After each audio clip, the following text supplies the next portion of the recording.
Hi, I'm Ed Rushman, and I'm the candidate for U.S. Representative in the 46th District. I'm the only independent candidate for Congress, the only nonpartisan candidate actually in all of Orange County.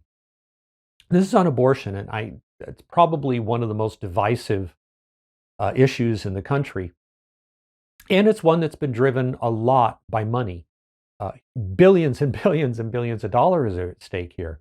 There's a lot of money made with it.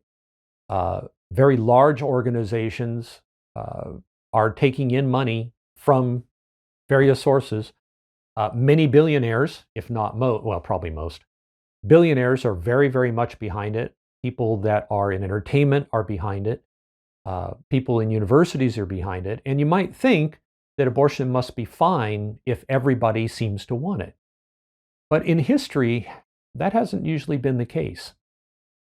Now, the recent thing with the court document being leaked, the draft decision being leaked, to me is a very serious issue. And that's aside from what it's about. I don't care what it's about. I don't care if there's a Supreme Court decision about whether or not to some particular mosquito abatement should be done. The court needs to be independent and not be subject to this kind of pressure. And draft decisions are not decisions. So the fact we've known for a long time that the court was still looking at this, and others have said, rightly I think, that Roe versus Wade is a problem decision. It probably won't stand very much scrutiny, but political pressure has kept it in place, and folks are doubling down on that now, to the point of even threatening Supreme Court justices, protesting in front of their houses, this kind of thing. And people are accepting this a lot more than I think they should. So I think that the attempt to further politicize, it already was, further politicize the Supreme Court one way or the other is a problem. And we have largely accepted that for a very long time. Oh, we have to get our kind of justice in.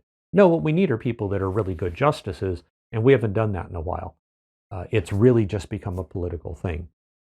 But to abortion itself, if you look at the evidence that was presented in Roe versus Wade, it really doesn't stand up very well. That's just simply the facts. Now, the court could very well have said, we're going to say that abortion should be legal. They could do that. But they did it by denying humanity. So from the moment of conception, you have two cells that come together. Neither one of those are human, fully human chromosomal sets. They're halves. They're haploid cells. They come together, now you've got a human, and then you can decide at what point you want to say that they have a right to life. That would be a good discussion, and that discussion does go on. But instead, the approach was to say, well, no, the science is wrong. Here's the real science. The real science is they're not really a human being until they're viable. That's not science, that's an opinion. And viability moves. It's an absolute that when the two cells come together and you have the full set of human chromosomes in a cell, from that point, and you can look this up in biology, just basic biology, the child, and I'm going to say that's a child, is in charge. They develop, and a lot of the time they don't finish developing. A lot of the time people don't even know that they were pregnant, and it dies. But they are in charge. That is not the woman's body. The cells, the cells, when they come together, you have the baby that is then developing. The baby manages everything. The baby manages the amniotic fluid, develops the sac, handles the placenta. The placenta isn't the mother's. There's a specialized set of cells that are the interface between them. I work in IT, so I think about interfaces. And all that stuff is managed from the baby's side.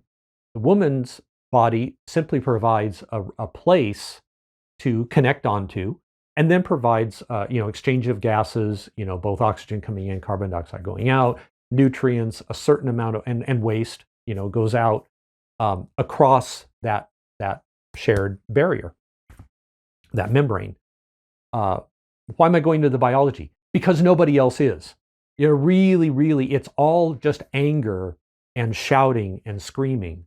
Now, in Congress, there's really not much I can do. This is really the domain of the Supreme Court, and we have to depend on them to make the decision. Whatever they do, they do. The legislature is limited by the Supreme Court. That's part of the balance of powers. If the people really were against abortion, they would have put in an amendment that clarified when life starts for purposes of law. That does not mean that's when life starts necessarily. So for purposes of law, they could have set it at 6 weeks. I'm not saying that's right. I'm not saying that's what I would do. But I'm not the one that gets to do it. That would be an amendment by the people. And the people simply do not want to do that. In many states, abortion is legal to birth. It's been that way a really long time, and you can look it up at the Guttmacher Institute. They have a whole page on this with a table and all other stuff. So when people say, oh, that doesn't exist, yes, it does. It's right there, and a pro-abortion site is telling you that it's legal to birth. So don't tell me it's not legal to birth, and don't even write that in comments, because it's just dumb. I mean, you can write it, but I'm going to laugh at you, and I'm going to point you to the site, and everybody's going to know that you're wrong. There's been so much shouting down of people, and you have to wonder where it's all coming from, and it's coming from the very rich. They're the ones that have something to lose here. Secondly, you know, it was the Supreme Court at the time was all male, and they didn't really care. They didn't really, especially in those days, a lot of men really didn't know much about biology. I don't think they know much now. You know, for me, because I'm the way I am, when we started having children, man, I learned everything I could. I had books on development and in embryonic development. I wanted to understand it all. My children grew up learning that, and they had the books they could look at in themselves. And they've developed their own opinions. But in Congress, there's really, all I can do is really try to get the money out of Congress so that decisions that get made will be less influenced by the desires of billionaires to construct their own private utopia with us as their slaves. You know, that's all I can really do. So if you're strongly for abortion, I don't think I'm as much of a threat as you might think. If you're against abortion, I agree with you. I think it's a terrible thing. I think that it's killing a human life. But as we know from history, there's a lot of people in government, a lot of the rich, that have absolutely no problem with killing innocent people. They will kill anybody that gets in their way. So really, this is no change over thousands of years of human history. Somebody always has to die. And for bonus, if you want to go back and look at the city-state of Sparta in ancient Greece, or read Plato's Republic, or look at some of the letters written between people in the Roman Empire, you'll see that not only was abortion practiced when it could be, because they didn't have great technical ability, but infanticide was a normal part of life. In Rome, in Greece, it was normal. The elders in Sparta, the elders would come and look at the newborn child and say whether or not the child should live. And if not, they just go lay the child out someplace and let him die out amid the rocks. There's legislation, I believe, in 2 states right now that are trying to legislate that it'll be legal to kill the child for another 7 to 28 days or something after birth. That if you discover some defect in the child, that you can just let them die, exactly like it used to be in Sparta, in Athens, in Rome. So these are just facts. I mean, you can look this up. It was called exposure of infants. Was exposure used in Rome and Greece? And it was. And it certainly was used in many other places in the world. Was it commonplace? Yeah, probably. But, you know, if you don't believe it was commonplace, you know, I might give you that one. But it certainly happened in the largest, most powerful societies, and societies that the founders of our Constitution and that many people today revere. They think very highly of those societies. I mean, Rome was a big deal to the founders of this country. Did they practice infanticide? No. But, you know, they weren't always consistent. I mean, you know, if you think about it, by what was in the Declaration of Independence, there shouldn't have been slavery.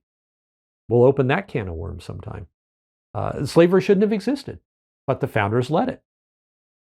And I mean, not by unanimous decision, but that's the way it worked out. And now we regret it. Now we look at it and say, well, that was horrible. How could we have ever done something like that? How could you have ever had some of these decisions by the Supreme Court that were just horrible, horrible decisions? And they were never reversed. The people reversed them through amendments. So I've gone on a long time about this. It's a huge subject, and nobody's probably going to be happy with this one. But this is I'm just letting you know how my brain works and what I think about it. And I don't know if I can say I look forward to your comments, but comment. It's better to say something than not. Thank you.